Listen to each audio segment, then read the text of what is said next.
if a parent is unsure about their money habits and everything else, they're not going to be out there promoting the fact that they don't know anything. This is why this game is a great way to play with the kids, because the parents will actually get a lot of aha moments in a very, very basic way.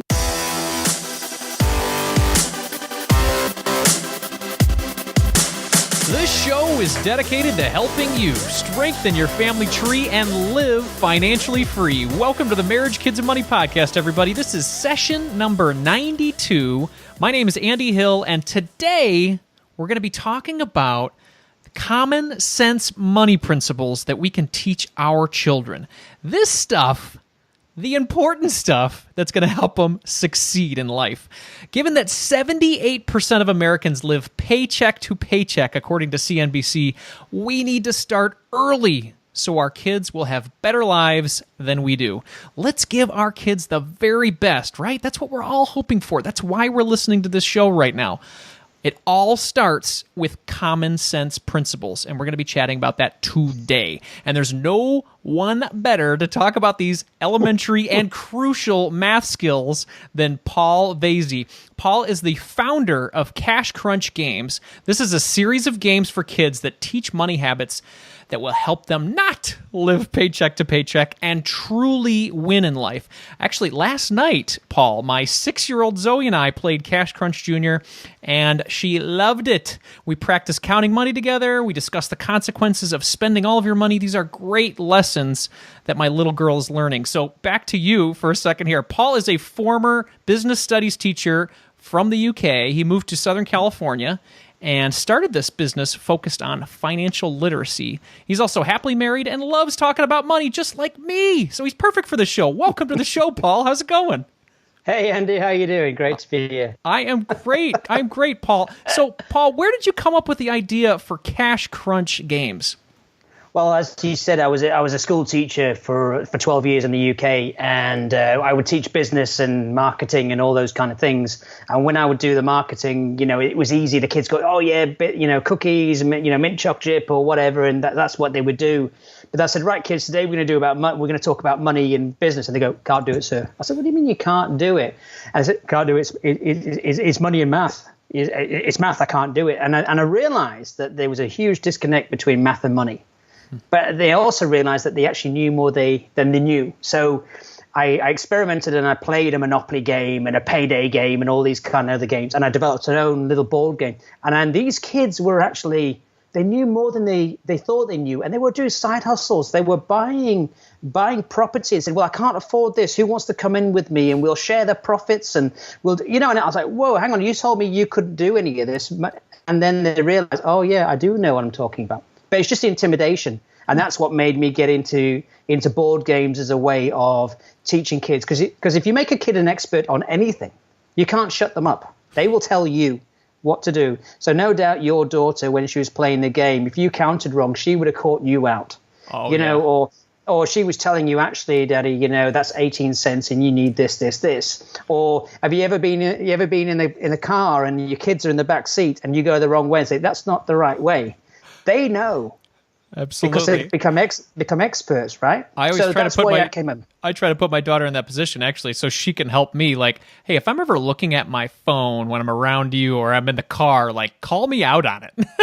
Because kids are smart, man. They absorb this. And you're exactly right. Last night when we were playing together, after she understood the rules and everything like that, she was telling me all the ways that I should be moving the pieces and how I should be counting the money, what the dice said. So it's like these elementary quick things they're starting to latch onto and get excited about.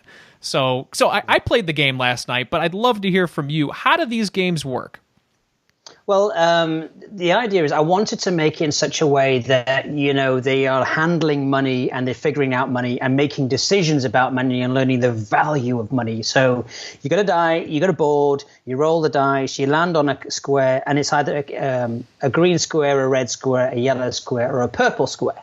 And you pick up a card which relates to that. So the red square would be an expense. So what I wanted to do was get them into the habit of thinking, oh, I'm spending money. It's not a bad thing, but it can be a bad thing if you do things wrong, so there's consequences. Because a lot of people, when they spend, they don't understand there's consequences to spending. They see something in a store and they go, oh, I bought this. And they forget that actually that may have been their budget money for something else. And then is that the reason why there's debt? So it might be you haven't cleaned your room, or you haven't done your homework, or you've been naughty and you're getting punished, or you're buying candy. And then you land on a green square, and it's you've been good, you've helped you help put groceries away, you've got good grades, you've made your bed, you've been kind to somebody. And then yellow card is a decision. Do you want a milkshake or do you want water in a restaurant? And the value, and you get the milkshake, but then the money's been spent on that, so you've lost something else. And then the activity card is say something nice to somebody next to you or opposite you, or make change. You spend $1 and you spend 81 cents. How much is the change? So it was just trying to bring as much real life into it as possible. And then we have a checking account, a savings account, because we were all about that, and a debit debt square. So they get $15 to start with, and every time they go around the capacity allowance, they get $2 a week. And the idea is the winner is the one with the most savings, and you play for a specified time. But every time you spend money, you have to put it in the debit debt square. And the reason why I wanted to do that, and I think adults should do this as well, is get their paycheck for the week, get the Monopoly money out. And every time you spend something, put that money in a pile. So what I'm doing is getting the kids, every time they spend 30 cents, 60 cents, $1.20, they're putting it in the debit debt square, and they're seeing the money rise. It grows. Now, if an adult actually had to do that, I think they'd be in a shock of actually how quick they spend the money and where it's gone. And they go, I didn't realize I spent this much today. Even if you go to a Starbucks or you go somewhere like that and you buy a paper, that's $7, $8. $7 or $8 times 5 is $40. What could you have done with $40, Andy? You $40 is a lot of money. That's a family's cinema or whatever. Mm-hmm. So you've got choices. So I just wanted to teach kids the value of money and making choices, and actually seeing what the actions are and the reactions and then the consequences. Well, thank you for creating something that not only allows my daughter to learn, but to have fun. And you've created it in a really exciting way. One of the cards actually sparked some interest last night.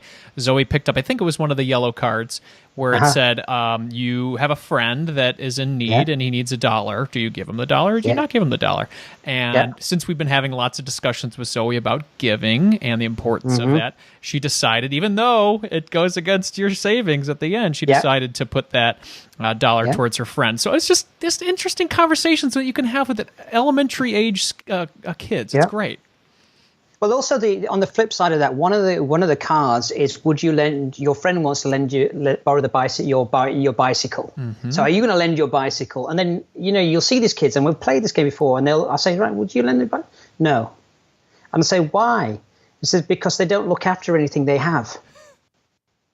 So then on the other hand, you're thinking, well, actually, you're teaching, well, would they lend that back to you? Yes, because I always return it the way I receive it. Or I always clean it down. And that's how I was brought up. You borrow the car, you always put fuel in afterwards. But then some people borrow your car and the tank's empty and it's filthy and there's wrappers in because they don't actually care. So that was another element that I wanted to bring in the game, that actually, if you're going to lend something out, the person borrowing should actually see the value in that and look after it. So it's another discussion within a discussion. I love it. So talk age groups. What are the age ranges? I'm playing with my daughter who's 6, and I know that's like on the early side of these games. What are the age ranges you're doing for these games? So Cash Crunch Junior, I mean, you could play at 5 years old, 4 even, just holding their money and counting. So you can do whatever you want from the point that you're saying, well, in the game, the money's there where you're actually counting money. There's fractions, there's decimals on the paper, 5, 6, 7. So the oldest I would really say is 5 to 12, really, for this board game. Obviously, you're going to play with your kids, and you're going to sit with your family and talk about it. But I've played it with adults, and it's shocking how many adults can't even make change. And we were sitting around the table, and my husband was going, no, because I was testing it out, kind of thing. So, and then I have an online game for 13 to 21s, teaching the same concepts, because money habits doesn't change regardless. You can't spend more than you have. You've got to know the value, and you've always got to make decisions on what you're going to spend your money on. And savings is savings. So it's basically from 5, 6, all the way through to 21. That's great. That's great. So, obviously you're talking about the conversations that get sparked through playing this game with kids and adults. So do you find that parents just generally have a tough time talking to their kids about money? Is that something that pops up for you in your conversations with parents? Yeah, because a lot of the time, as I said, I mentioned before with the kids, a lot of them are still intimidated by math and money. They don't, they can't seem to make that. And a lot of parents, what they don't want to do is admit that they don't know something in front of their kids because the parent is supposed to be the oracle of everything, and they come to you for all the answers. But if you are not comfortable talking about money because you haven't got a handle on the money, because you're spending more than what's coming in. Also, I found that there's a taboo about money, in that we were never supposed to talk about money in the household. How much do you earn? Where do you spend it on? And unfortunately, kids, like you said, kids are smarter than you realize. They pick up on so much. So when they learn that behavior about their money, that's their role model on money. And it goes back to, if a parent is unsure about their money habits and everything else, they're not going to be out there promoting the fact that they don't know anything. Sure. So this is why this game is a great way to play with the kids, because the parents will actually get a lot of aha moments in a very, very basic way, and won't feel intimidated, because they'll see the logic and go, right. And they'll be happy to talk to the kids about it. And in the meantime, the cogs are going in the background going, right, I need to apply that to my own life. I love it. So this game obviously, spurs some great lessons about saving, spending, and even looking towards the future. So let's talk about saving for a second with regard to children. So what are some good practices parents can do with their kids to help them to learn how to save? I think a lot of it's down to discipline and habit. That's what it really is. And what I've seen is that if you have less money, you make smarter decisions. Like, for example, as a parent, you've got a family of 4 coming around, and you got $60 for that meal. It's easy. But if they've only got $30, it's still doable, but you're just spending more time thinking about it. So if you take that principle and you apply it to a kid, and you say, right, you give them $2 a week, and you say, right, I want to put 50 cents away a week. Okay, you got $1.50. These kids now will get used to just receiving $1.50 and they will see that grow. So I would almost show them that, the stack of quarters every week going up and up and up, and then just realize that, well, you've made the decisions on here. Let's look at the value of what you're spending. So actually, you don't mind saving here. I think that's one of the big things, the fact that they will see that growing over time. And then when it comes to Christmas or birthdays, they've got money for stuff. Yeah. And it's such a simple concept that, when you say to them, well, do you want that comic? Well, you can have that comic, but do you realize that you won't have anything for next week? Are you happy with that? So if you explain the consequences to them, so that they know and they make that decision. So, and what parents, the biggest mistake I think that parents make is that the kids spend their money. You've told them that's the end of it. There's no more money. It doesn't grow on trees. And then guess what? They go from daddy to mommy to get the money, or mommy to daddy, there's no common boundary. There's no common message that, no, it's gone. You've missed out now. And sometimes tough love is the best way. So then when they realize, I really want that. And you say, well, you've spent everything, you've not put anything aside to actually get that. And, sometimes, it's not life or death, really, for a lot of it. If they want a Tonka truck or something like that, it's not life or death. They can wait another week or several weeks to get it. Absolutely. Well, you said a lot of great things in there. I love the visualization of the money too, and I think that's probably big for kids, because if you just talk about it, hey, saving's important, but if they see the money grow in some sort of visual whether it's a jar or an envelope or whatever, anything, even just a online system where you can, show them the numbers so they can understand, that helps out a lot. And I love the patience as well. That's those are very smart things with regard to saving. So I noticed in some of your cards as we were playing last night, you're big on, I would say, contribution. If you're going to get money, then there has to be some sort of contribution that you're providing. So what are your general thoughts based on that, based on my deduction of a chore and reward system with kids? I think it goes back to responsibility. If you're talking about, you got to pay 30 cents because you've not done you made your bed, or you've not done your homework. I mean, at the end of the day, what I've seen is I was a school teacher for 12 years, and you knew which kids had self-discipline. You knew which kids did their homework on time, and you knew which kids had their self sorted out. So this is a way of just instilling that there's actions, reactions, and consequences. If you don't tidy your room and you've been asked to tidy your room, you're going to get pinged for it. End of. I mean, and that's the point. But I'm also trying to instill good behavior, because if a kid doesn't get pinged for doing their homework and they just continue through life not doing their homework, I mean, that's just going to spell trouble later on. It's like being late all the time. People get sick of you arriving late, and then you don't invite them, or you don't make plans, or you end up telling them they're always an hour or 2 hours late. So you tell them 2 hours early, come here 2 hours early. But people, when his life's a competition, you're going to think your kid is going to be better than the other kid to get the job eventually, because that's what it is. So if you can instill those beliefs from early on that, hey, they can be on time, they know there's consequences to their actions. So if you're following the rules, you should be good, and in the classroom as well, you learn these boundaries, you learn the rules. These are the kids who basically get on in school very, very easily. They're the ones who don't get into trouble with a teacher. These are the kids that are seen, and the teacher tries to help as much as possible because they only have so much time. So do you reward the good ones, or do you fight against the bad ones? The ones who've got less structure. So all we're just saying is, like in life, I mean, like this podcast or whatever, you've got to do your homework. You've got to know your stuff. You've got to be organized. All these things are these basic rules that I'm trying to bring into the game. We'll be back to the show in just a moment after a word from our sponsors.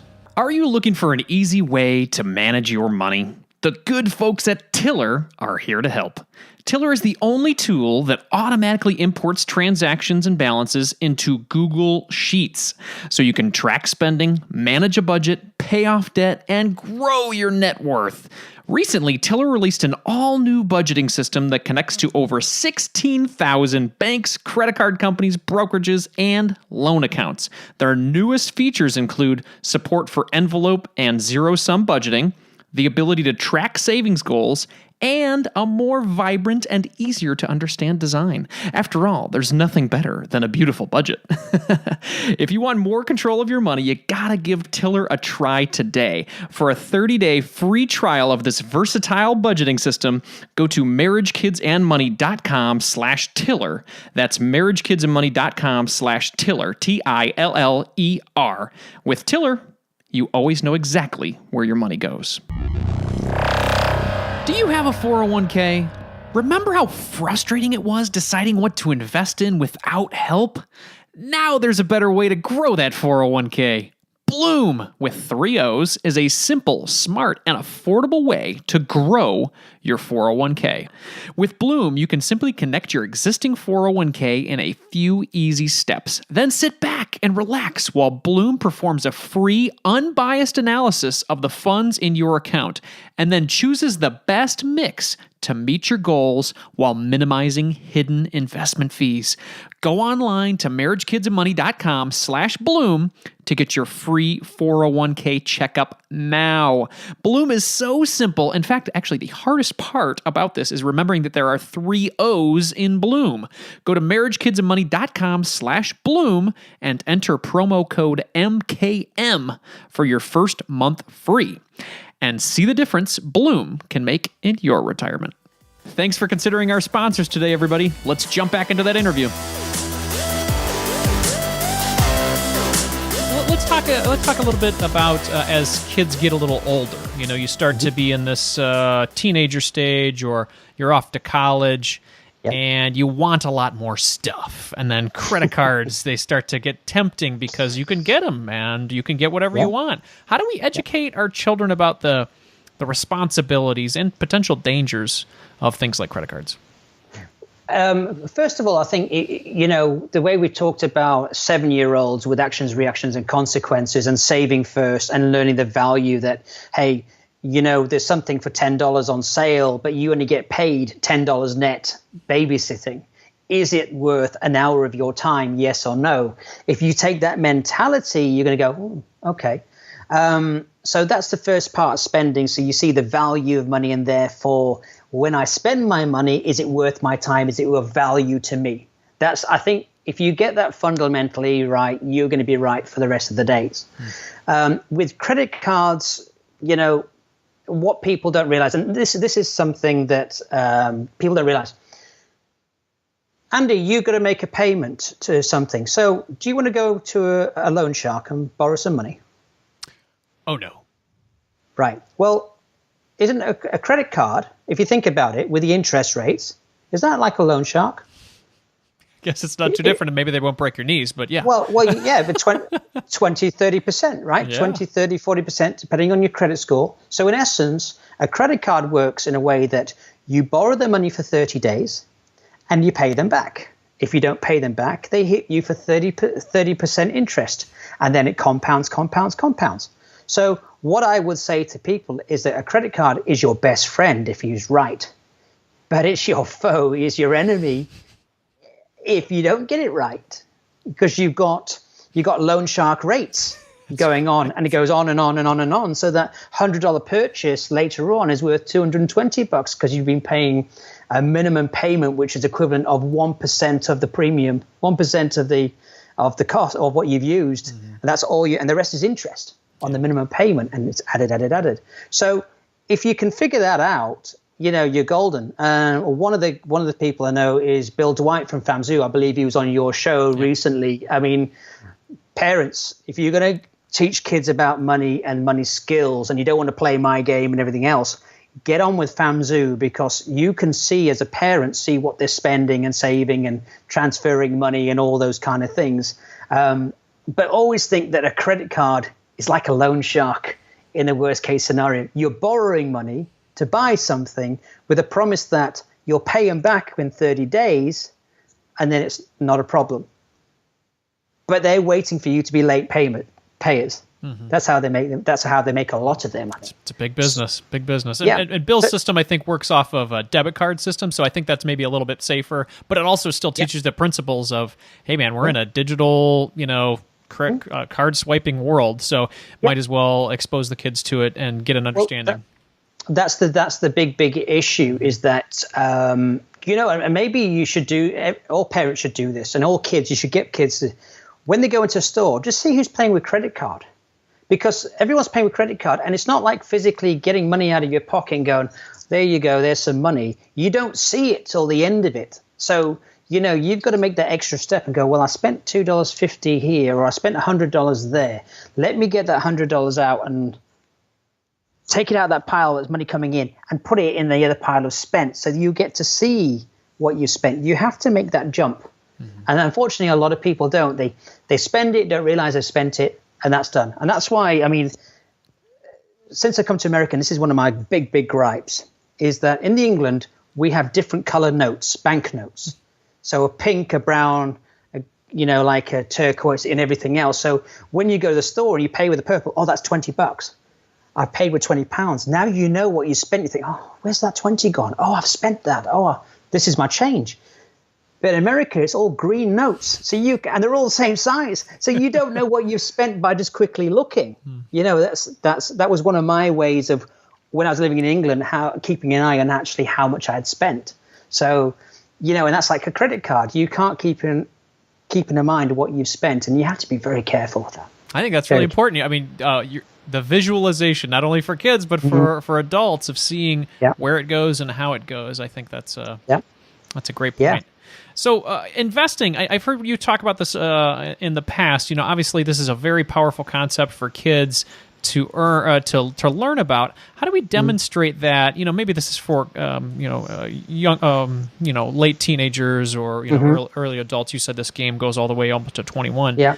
How do we start getting that concept across to those folks about the power of investing early? First and foremost, you've got to learn how to put money aside, because as you said, 78% of people live paycheck to paycheck. So they are the have-nots. So investing to a degree, like now, there's only 22% of people, if let's use these numbers. Yeah. What I'm about to say, investing, is actually irrelevant. The rest is irrelevant because they have no money at the end of the month to make the decisions to invest and save and everything else. So you've almost got to get that sorted first. But then once they learn to save, the best thing they can do is learn to say, hey, you put $1 in today, it's going to get bigger and bigger and bigger. Just like, parents, maybe if they put 50 cents aside each week and they save $24 or whatever it is, a year. And you say for every dollar that you save by Christmas Day, I'm going to give you 10 cents. So now what you've done as a parent, you've literally you've rewarded them, and you can say, right, well, this is what it's all about with savings. You save, you get rewarded. So let's do that. Let's make a prize for that. So then now the kids will see that they will come and they'll show their piggy bank with all that money in, and then you'll walk in with quarters and dimes and nickels, and then you'll go, right, well, how much have you got? So they count it all up, and then you go, okay, well, then how much should I have? 10%, and they count it up and they add it. It is it's a visual thing. And then later on you can have conversations. Well, where do I put this money? And you go, well, depending on the age, but CDs, all that kind of stuff, for the money market, blah, blah, blah. So but the actual, before you even start talking about the money market and all that, it's the principle. If a kid understands the principle, if you understand the topic, you can explain it. And that's the whole point. Because then the rest of it is just reading and listening to the conversation. You go, right, I understand that now.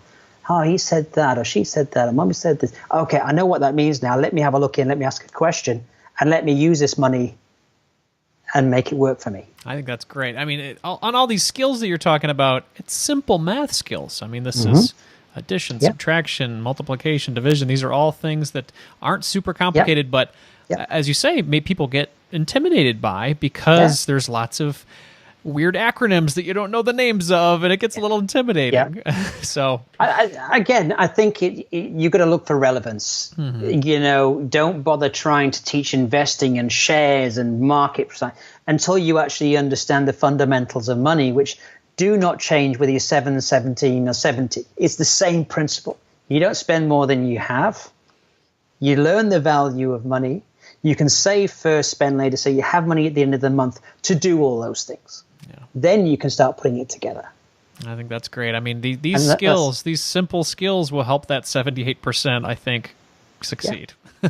And that's the whole point of Cash Crunch, is we wanted to take the have-nots and become the haves by learning the value of money and having money at the end of the month to do all those things, to have the choice of going on holiday or investing or saving.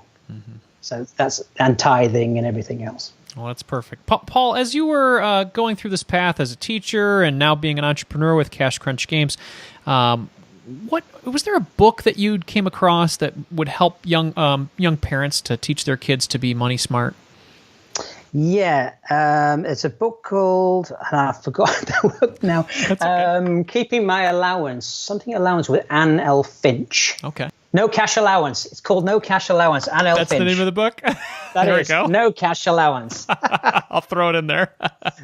Really, if you're going to buy a book for kids, don't look for investing and all that. Look for the basics, the fundamentals of what you as a parent can do to teach your kid the value of money and get them thinking about saving, spending, and tithing or whatever. but you don't need to know anything about investing yet until you got those fundamentals sorted. It's like giving you the keys to a Ferrari and go, there you go, drive. Yeah, it's great, but if it's too much power and it's too much and it's too expensive and everything else, you don't need a Ferrari to get from A to B to start with. I think that's a great point. That's a great point. So for those people who are just getting started, they're not really talking with their kids much about money. What's one piece of advice we could leave with them today that would get them on the right path? Just be open about it. Look at when you're in the supermarket and you're about to pay. Get them to hand over the money and ask them to, hey, let's. What will the change be? Or let's have a game of how much do you think's in this basket as they're going around. So they're mentally adding up. Things like that. Then it starts to get them naturally to think about budgeting. Just like an analogy would be when you started driving a car. Remember the first lesson you had in your mirror signal maneuver, look in the mirror, have 10 to 2 with your hands, where I'm going to drive. Now you're just taking in everything automatically. You've trained yourself to do it, and it's easy, right? Mm-hmm. Well, if you get into the habit of telling these kids, I want you to make a mental note of these things as you're in the store, they can mentally know, actually, how much have I got and how much is in my basket? So they can then start making smarter decisions. So that's one thing, I would just try and make everything about money. That's great. That's great. You take the daily task of going to the grocery store and then you're helping your kids become money geniuses. Absolutely. Well, Paul, where can people check out Cash Crunch Games? Where's the best place for them to check it out? CashCrunchGames.com. We have our... Funny that. You are good at getting websites, my friend. There you go. Cash Crunch Games. Yeah, so CashCrunchGames.com. We have the boards on there that you can look and read more, and there's even some personal finance lessons, and we also have the free online game to play as well. We also have a careers platform that we're starting. So there's all sorts of things on there. So please come on, pop on over, and if you like it, let us know, because I'm always looking to bring new products out, but not only that, to improve the products we have. And if we have success stories, that just makes my day. Excellent. So let me know. Well, Paul, thanks so much for being on the show. Everybody, I love the game. I played it last night with Zoe. Actually, Calvin joined us too. He was rolling the dice. He couldn't understand the cards, but he was rolling the dice, counting it up, and we had a blast. So check it out, cashcrunchgames.com. Paul, thank you so much for being here today. Thank you, Andy. Appreciate it. These are the elementary conversations that will help our kids start their lives in the right direction. And why not do it with a fun game, right? Zoe and I have been really digging this game. Actually, she now calls it out by name from the shelf when she wants to have some daddy and daughter time. It's pretty cool. Maybe she does this because she knows that I like talking about money and she's being just a sweetheart to me. What a dear. Here are my top 3 takeaways from my chat with Paul today. Number 1, help your kids visualize money. If we create a system that allows our kids to see what they are saving, spending, and giving, they will better understand the flow of cash, the cash flow. Nicole and I have used this jar system for our little Zoe for the past couple of years, and this has helped her to understand when she has lots of money for her newest toy or newest princess toy, and then also when she doesn't have any money for that new toy. It's a great learning opportunity for her. And the great thing that's happened is when she's low on cash, she turns to me and says, "Hey, Dad, can I do some chores to help around the house and earn money?" And I'm like, "Yes, oh yeah, you get it." "Yes, sweetheart, you can do as many chores as you'd like around the house today, and I'll give you $1 for each of those chores." So this is great for me because this is instead of her turning to me and then saying, "Hey, Dad, can I have $20?" So I'm just really proud of my little girl. Anyway, got off course there with a little daddy bragging, but the point here is to let your kids visualize the cash so they know how they're doing against their goal. And that's the general point of number 1 there. So number 2, become united in your parenting decisions. If mom and dad aren't on the same page with money, then they might not be on the same page when it comes to money for their kids. For example, let's say Zoe goes over to my wife, Nicole, and asks for that $20 we just talked about right after I told her no, that she had to, earn it through chores. And then Nicole says, "Sure." What does that teach Zoe for the future? Just go to mom, right? she's got the cash and she won't make me work for it like my slave driver dad. By the way, Nicole would never do this. She's on board with this money parenting plan. She's all about it. So the point here is talk to your spouse about what your thoughts are around chores, rewards, allowances. Is this something that you want to do? And by the way, there's no right answer. There's just the way that you and your spouse feel is the best way to go. You have to decide what the right answer is for your family and stick to it. That way, we don't confuse the children's. Number 3, talk to your kids about money a lot. When you're at the grocery store, let them guess how much food costs in the cart. All the whatever 100 things that are in your Costco cart. Just say, hey, take a guess. How much do you think we're spending today on this? It just kind of gets them involved in the process and why you're spending it, how you're spending it. And when you're at the store, explain why you're deciding not to buy something. For example, if mommy decides to buy this super cool new iPhone X, then you won't be able to go to summer camp this summer. Okay, I'm getting it. You can discuss future savings goals that you have as a family with your kids. For example, we're saving our money each month so we can go on a family vacation. Just like you're saving each month to buy that new bike, my Zoe girl. The more your kids hear you talk about money and see the decisions you make with money, the better equipped they will be for the future. And as they get older too, it's not bad to even share your money problems with them. This could very well help them to avoid the same mistakes in the future as well. And I know, it kind of sounds like a taboo topic for me to say that, to share your problems with your kids. But have you ever heard someone say, my parents didn't talk a lot about money when I was growing up? Or money was a taboo topic in my house. And I don't know what's right or wrong when it comes to money, but the way I want my kids to grow up is with open and honest communication about money. This way, they're going to feel empowered to make the best financial decisions possible. So those were my 3 takeaways. Number 1, help your kids visualize money. Number 2, become united in your parenting decisions. And then number 3, talk to your kids about money a lot. And maybe you're feeling like you're not a super money smart person. That's okay. Talk to them about what you do know. And if you need help, there are tons of great resources out there. We talked about Paul's Cash Crunch games today, which is a great start. I even came across a really fun web series called Warren Buffett's Secret Millionaires Club. I'm going to repeat that because I was laughing. Warren Buffett's Secret Millionaires Club, and it's on YouTube. It's a fun series of 4 to 5 minute videos with money lessons for kids. It's more for like preteens and teens, I think, but it's great. I'll post it in the show notes so you guys can check it out. And they talk about topics all the way from, where to build your lemonade stand and the product and then how to price it, all the way to should you loan your friend money. It's really good stuff that kids should be exposed to. Paul also mentioned famzoo.com is another great resource. Bill Dwight, he was on the show, if you guys remember that one. He not only has that great product, FamZoo, where kids can use their debit cards to responsibly spend, but he also has an awesome blog with great advice for parents too. So the point is here, you don't need to be an expert.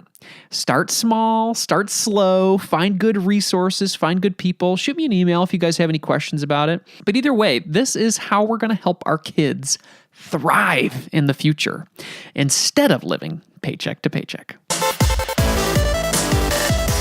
Now it's time to announce the Money Master of the Week. Mike Murphy wrote me an inspiring email that got me fired up about investing and teaching my kids about money. Here's Mike's email.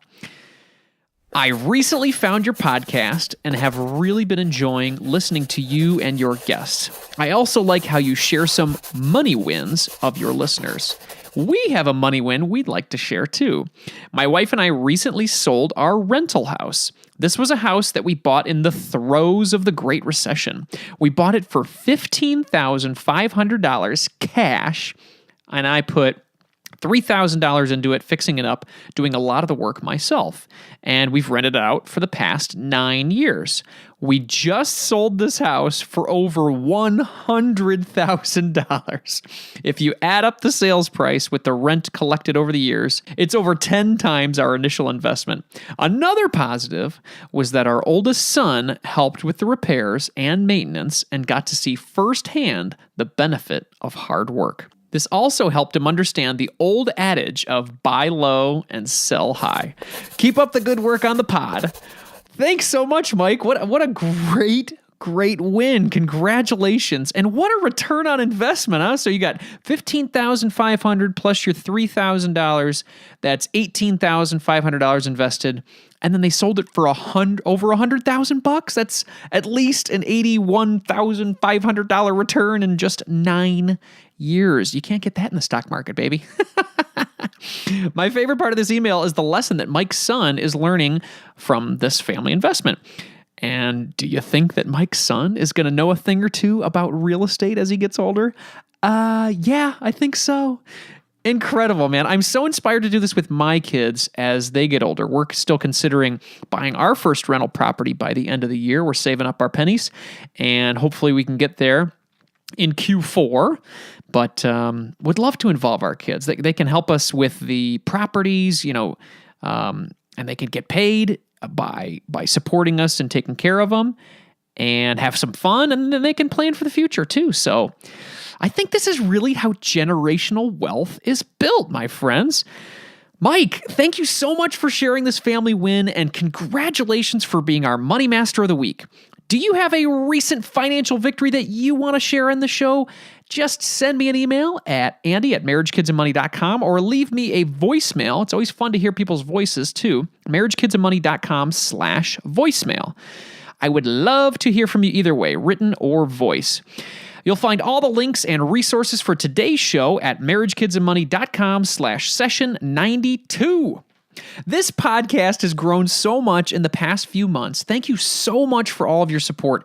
Drew from the Marriage, Kids, and Money community reached out to me and told me that this show, quote unquote, makes Mondays fun again. I mean, you got to just love life when you hear stuff like that. Thank you so much, Drew. That's cool.